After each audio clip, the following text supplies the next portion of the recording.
Okay so this is the 12th class of ethics. तो आज हम इसमें थोड़े से कॉन्ट्रीब्यूशंस देखेंगे कि थिंकर्स के अलग अलग फिलोसफर से जनरली वेस्टर्न थिंकर्स की हम कॉन्ट्रीब्यूशंस देखेंगे और हमें जनरली यूज़ पे फोकस करना है कि हम इसको कहाँ यूज़ कर सकते हैं। ठीक है, और देखो होता क्या है, कोई भी जो भी उन्होंने बात बोली है उसको पॉजिटिव वे में भी लिख सकते हैं, नेगेटिव वे में भी। जो नहीं करने को बोला है और वो कर रहे हैं तो वो नेगेटिव है, जो नहीं करने को बोला और वो नहीं ही कर रहे हैं तो वो पॉजिटिव बात होगी। जो करने को बोला है वो कर रहे हैं, जो करने को बोला है वो नहीं कर रहे हैं तो वो नेगेटिव हो जाता है। तो हमें बस कुछ नहीं है, ना भी याद रहो एग्जैक्टली, बट 2-4 वैल्यूज़ पर थिंकर्स हमें याद रखनी है। सबसे पहले बात करते हैं सॉक्रेट्स का। तो सॉक्रेट्स ने generally ideal life, ideal man, Socrates, Socratic intellectualism, critical thinking and dialogue and communication पे अपनी एंड लाइफ लॉन्ग लर्निंग पे अपनी थ्योरी दी है। 3-4 कीवर्ड्स हैं जो याद रखना है। सोक्रेट्स कहते हैं कि आइडियल लाइफ कौन है, आइडियल लाइफ कैसी होती है, जिसमें पर्सन को ना सेल्फ अवेयरनेस हो। सेल्फ अवेयरनेस का मतलब क्या है कि उसको पता हो कि उसकी लाइफ में चल क्या रहा है। देन सेल्फ डेवलपमेंट, जब वो अवेयर रहेगा तो वो अपने आप को डेवलप भी कर पाएगा। मेरे को पता है कि मेरी क्या कमी है, मेरी क्या स्ट्रेंथ है, सो आई कैन डेवलप, अपनी स्ट्रेंथ का फ़ायदा उठा पाऊँगी, अपने अपॉर्चुनिटीज़ को समझ पाऊँगी, अपनी कमियों को पे काम कर पाऊँगी।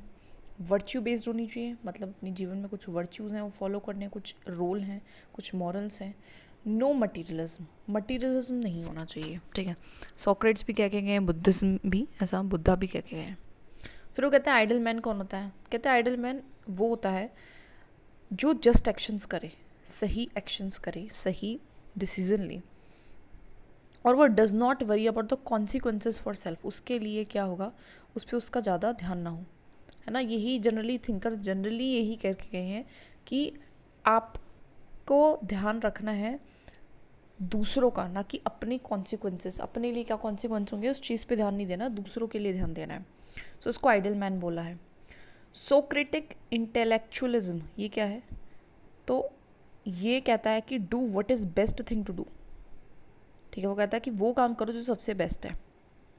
तो हम कह सकते हैं कि वाइल जैसे कि हम कोई केस स्टडी लिख रहे हैं, सो वी कैन राइट कि being an civil servant we have to follow the Socratic intellectualism. Just ये 2-3 कीवर्ड्स हैं दैट हमें ज़बरदस्ती घुसाने हैं बस क्वेश्चन। ठीक है, सो इस तरीके से हमें लिखना है। ठीक है, नाउ क्रिटिकल थिंकिंग तो बेसिक है, ये भी हम लिख सकते हैं वाइल कि कोई भी पब्लिक सर्वेंट है उसने क्रिटिकल थिंकिंग करी है, फिर उसको करनी चाहिए इस तरीके से करके। सो ये कहता है कि अजम्पशंस एंड चैलेंज आइडियाज़। वो कहता है कि क्वेश्चन करो अपनी अजम्पशंस को जो आपने सोचा है, एंड देन चैलेंज करो अपने आइडियाज़ को, तो उसको कहते हैं critical thinking. Then he talk about the open dialogue and communication. कहता है कि बात करो जाके, so it will build trust, conflict resolution होगा अच्छे से, कोलैबोरेशन आएगी। So open dialogue, critical thinking, Socrates, intellectualism, ideal man and ideal life के बारे में किसने बोला है, सोक्रेट्स ने। एंड लाइफ लॉन्ग लर्निंग भी कहते हैं कि हमेशा लर्निंग होती रहनी चाहिए, इंसान हमेशा कुछ ना कुछ सीखता रहता है। So he talk about now Plato की अगर हम बात करें तो उन्होंने भी बहुत सारे कंसेप्ट पे बात करी। सबसे पहला है यूडोमोनिया। तो यूडोमोनिया का मतलब होता है कि not only good but purposeful life होनी चाहिए इंसान की, अच्छी ज़िंदगी नहीं, सिर्फ पर्पसफुल लाइफ भी हो। State of wellbeing and happiness, अच्छा हो सब कुछ। वर्च्यू बेस्ड लाइफ होनी चाहिए, मतलब लाइफ के बारे में क्या बोलते हैं, good, purposeful and virtue based. ठीक है, पर्पसफुल एंड वर्च्यू बेस्ड हम ऐसे कह सकते हैं। तो ये हमारा यूडोमोनिया का कंसेप्ट है दैट वी कैन यूज़। जैसे कि किसी भी के लिए भी हम कह सकते हैं public servant should live eudaimonia या should follow the Plato's principle of eudaimonia, that is purposeful life and virtue based life. इस तरीके से हम लिख सकते हैं, that can use anywhere. Soul की बात करें तो इट इज़ बेसिकली, वो कहता है कि रैशनल होनी चाहिए आपकी सोल एंड स्पिरिटेड, मतलब अपना दिमाग लगाओ और अपने इमोशंस दोनों को संभाल के। वही इमोशनल इंटेलिजेंस वाली बात इन्होंने कर दी यहाँ पे सोल। एंड और द रीज़न की रीज़न से डिसीजंस लेने हैं और उससे ही हमारी जो है लाइफ वर्चुअस होगी। मतलब वही इसने बोला कि डिसीजंस पे फोकस करा। गुड लीडर के बारे में बताया, ये कहता है कि प्रायोरिटाइज करे एथिक्स को ओवर पर्सनल गेन, अपने बारे में ना सोचे, जो प्रायोरिटाइज करे। तो हम ये भी कह सकते हैं कि जैसे कि हम अगर हम बात करें तो वी कैन से कि according to Plato good leader, या फिर कहें तो a public servant should prioritise ethics over personal gains as per Plato's good leader, है ना। रैशनल डिसीजन मेकिंग करें, तो वही वाली बात है, डिसीजन मेकिंग के लिए बोला ही है। तो याद क्या रखना है, यूडोमेनिया। यूडोमेनिया का मतलब क्या था कि purposeful life, virtuous life, soul कैसी होनी चाहिए, हमारा सोल हेड एंड हर्ट दोनों को लेके चले। गुड लीडर क्या है, जो अपने एथिक्स को देखे। एजुकेशन पे वही वाली चीज़ है, कैरेक्टर डेवलपमेंट करो, डेवलप करो होल पर्सनैलिटी को। इसमें आप ये वैल्यू एजुकेशन में भी इसके बारे में लिख सकते हो कि प्लूटो ने भी बोला है। ना अरिस्टोटल की बात करें सो इन्होंने वही वर्च्यूज़ बोली हैं। दो टाइप के होता है, इंटेलेक्चुअल, मॉरल। इंटेलेक्चुअल में आप थ्योरेटिकल एंड प्रैक्टिकल विजडम की बात करते हो कि क्या करना चाहिए, जैसे कि वही प्रॉब्लम को आइडेंटिफाई करना, सॉल्व करना एंड देन इम्प्लीमेंट करना, तो ये सब कुछ ठीक है।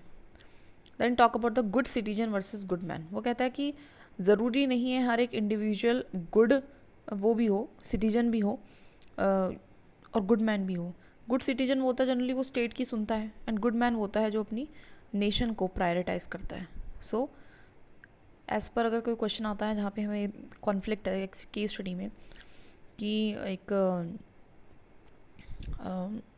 कुछ हो रहा है, the government is doing something not very good और एथिकल, या फिर कोई ऐसी पॉलिसी है कोई सीनियर कहने को बोल रहा है, तो वी कैन यूज़ दैट कि good citizen versus good man वाला यहाँ पे रोल आएगा। वो कहता है कि एंगर वर्थ इट नहीं है, तो एंगर के खिलाफ उन्होंने बोला है। गोल्डन मील की बात करें इसको we can use case studies में, स्पेसिफिकली सर ने बताया था। अवॉइडिंग द एक्सट्रीम्स, बुद्धिज्म में भी ऐसे मॉडल पाथ वाला कॉन्सेप्ट है। गोल्डन मीन कि आपको सोल्यूशन में आप लिख सकते हो कि we are going to choose a golden mean. Golden mean का मतलब क्या है, और एक थिंकर का नाम लिख दो एरिस्टोटल, कि हम मध्यम मार्ग अपनाएंगे और हम इस तरीके से डिसीजन लेंगे। सो ये केस स्टडीज़ के सोल्यूशंस में वी कैन राइट, ठीक है। ऐसे थोड़ा थोड़ा ब्रेन स्ट्रॉम करके चलना ज़रूरी है, तभी हमें पता चलेगा जो भी हम पढ़ रहे हैं उसका यूज़ कहाँ कर सकते हैं। लीडरशिप फॉर कॉमन गुड है ना, तो ये भी बोलता है कि लीडरशिप होनी चाहिए कॉमन गुड के लिए, सबका भला हो। तो लीडरशिप जैसा कोई क्वेश्चन आ गया है ना, तो या फिर ऐसे कुछ भी एज अ पब्लिक सर्वेंट का से रिलेटेड कोई भी केस स्टडी आएगी तो उसमें लिख सकते हैं कि you have to follow the leadership for common good, है ना, इस तरीके से हम लिख सकते हैं। नाउ मार्टिन लूथर किंग, एक किंग था, तो उसने भी बहुत सारी चीज़ें देखी हैं। कॉन्फ्लिक्ट के बारे में बोलता है कि कॉन्फ्लिक्ट से बदलाव आता है, कॉन्फ्लिक्ट से चेंज आता है, चेंज से पीसफुल रिजोल्यूशन होता है। मतलब कुछ ही नहीं है, जनरली कॉन्फ्लिक्ट को आपको पीसफुली रिजॉल्व करना है, कुछ इस तरीके से इन्होंने बोला है, ठीक है। तो कॉन्फ्लिक्ट को रिजॉल्व करने वाली कोई बात आ जाए, कोई ऐसी केस स्टडी है, तो we can use Martin Luther King को हम यूज़ कर सकते हैं कि as per Martin Luther King we should resolve the conflict with peaceful resolution. There should be peaceful resolution for the conflict as per the Martin Luther King, ठीक है। जैसे दो पार्टीज़ के बीच में कोई लड़ाई वगैरह हो गई है इस तरीके से। Refusal to retaliate to violence is not cowardness. वो कहता है कि अगर आप रेटिलिएट नहीं करते हो, रेटिलिएट जो भी है ये वर्ड है देख लेना, तो अगर आप उनके मतलब जैसे आप पे किसी ने हमला करा और आप वापस हमला नहीं कर रहे हो उतनी ही इंटेंसिटी के साथ, तो वो कॉवर्डनेस नहीं है वो आपकी, वो की समझदारी है। तो किंग ऐसा कह के गए।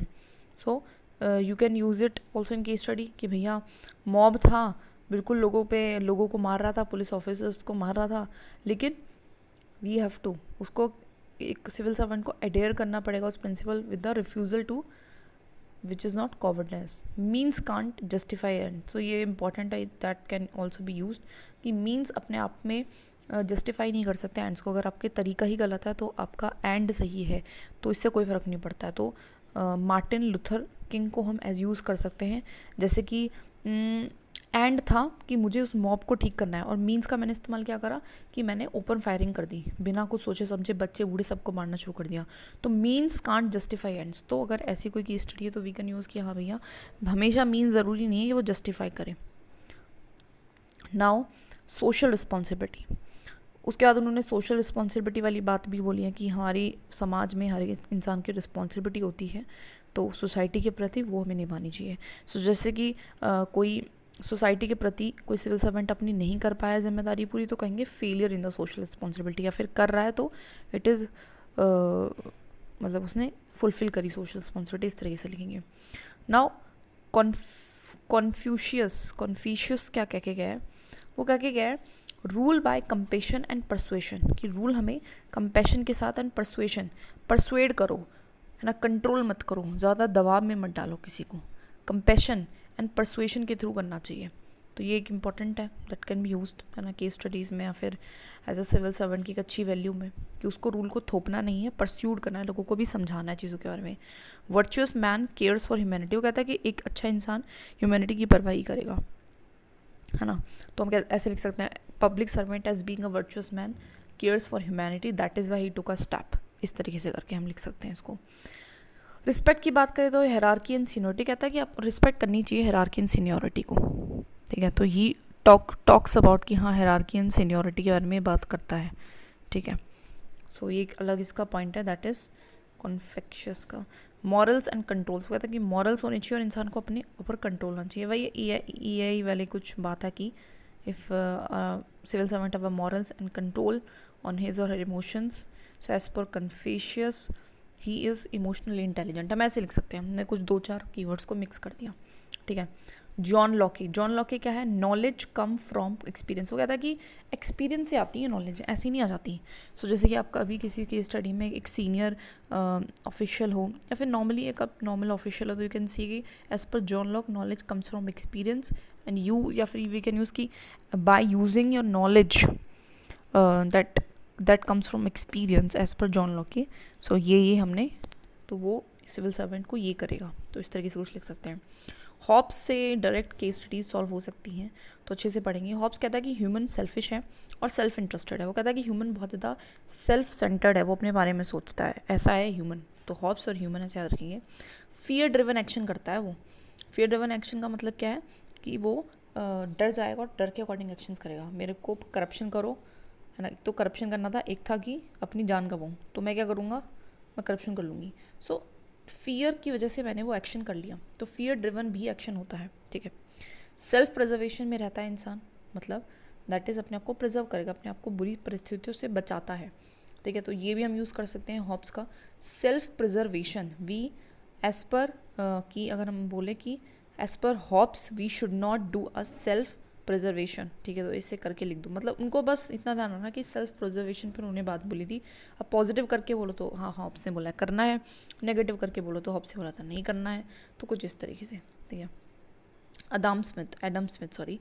सो basically he is generally economist है ये। तो कहता है इवन सेल्फ इंटरेस्टेड इंडिविजुअल में intentionally contribute to society social ethics. वो कहता है कि हो सकता है कोई इंसान है वो अपनी सेल्फ के लिए काम कर रहा हो, लेकिन फिर कहीं ना कहीं वो सोसाइटी में कॉन्ट्रीब्यूट कर सकता है। जैसे कि if I see I have a dream to have a home that a good big home, but उसमें सिर्फ इतना होम हो, बाकी में गार्डन हो।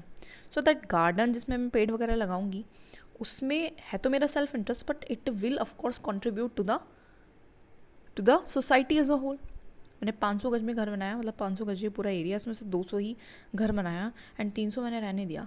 उसमें मैंने क्या बनाया, I made a beautiful big garden. So it will helps others as well as कि यहाँ पे पेड़ है, छाया है, बहुत सारे एनिमल्स को हेल्प होगी, ऑक्सीजन ऐड हो रही है ना। तो ये सब कुछ सब करने लगेंगे, तो इस तरीके से मतलब कहता है कि इवन सेल्फ इंटरेस्ट में भी इंसान भला करता है सोसाइटी का।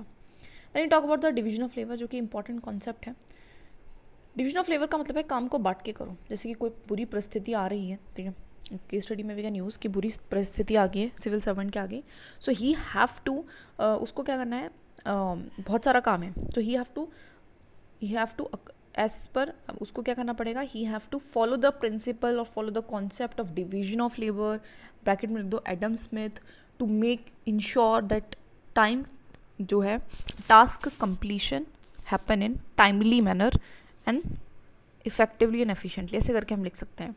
नाउ लिमिटेड गवर्नमेंट, वो कहता है कि लिमिटेड गवर्नमेंट होनी चाहिए, फ्री मार्केट को ज़्यादा प्रमोट करता है, बेसिक चीज़ें हैं, कुछ खास नहीं है। नाउ दुखेहिम या दुर्केही नाम है सॉरी इसका, ये talk about the collective conscious conscience of society. वो कहता है कि कलेक्टिव कॉन्साइंस ऑफ सोसाइटी और कहता है शेयर्ड वैल्यूज एंड बिलीफ, सबके वैल्यूज़ क्या हैं, शेयर्ड है। आप अपने फॉलो मत करो, मैं सिर्फ अपने फॉलो करूँगी तो उससे सोसाइटी काम नहीं करती। तो वी हैव टू लाइक एक पॉजिटिव वैल्यू है दैट सबको करनी है follow. So collective conscience of society. Then there is a rapid change, वो कहते हैं कि नॉर्मलेसनेस हो जाती है। कहते हैं कि अगर बहुत जल्दी कुछ बड़ा बदलाव कर दोगे तो उससे नॉर्म नहीं रहेंगे, उस वजह से नॉर्मलेसनेस आ जाएगी सोसाइटी में। You also talk about the division of labour. Clear rules and procedures की बात करती है कि क्लैरिटी होना चाहिए चीज़ों में, ठीक है। तो collective conscience of society, this is important, this can be used anywhere, ठीक है। इन द केस स्टडीज़ की कलेक्टिव कॉन्साइंस ऑफ सोसाइटी, है ना, इस तरीके से करके हम यूज़ कर सकते हैं कि किसी पब्लिक सर्वेंट ने पूरी सोसाइटी का कॉन्साइंस को मध्य में नज़र रखते हुए ऐसा ऐसा किया, कुछ इस तरीके से करके. Then we have Rousseau talk about the artificiality corrupts man. वो कहता है कि जितना इंसान आर्टिफिशियल होगा, फेक होगा, उससे वो कहीं ना कहीं उसको ही करप्ट करेगा, ख़राब करेगा.